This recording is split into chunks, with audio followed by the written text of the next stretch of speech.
Alors aujourd'hui, c'est l'immersion des terminales à l'Université catholique de Lille. C'est-à-dire qu'on accueille à peu près plus de 2000 lycéens qui vont venir tester les cours de toutes nos entités.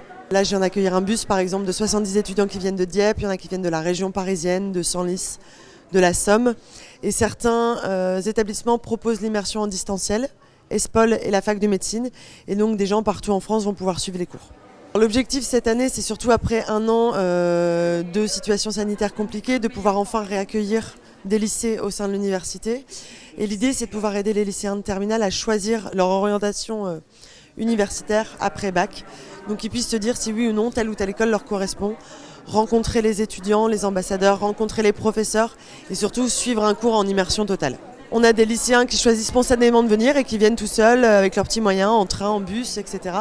Et on a des lycées qui organisent ou qui imposent aussi l'immersion à leurs étudiants, à leurs élèves de terminale pour venir tester les cours. Il y a les grandes promos qui peuvent se permettre d'accueillir au sein des cours de première année des étudiants de terminale. Et on a des cours dédiés, des cours qui sont créés en situation réelle pour les élèves de terminale.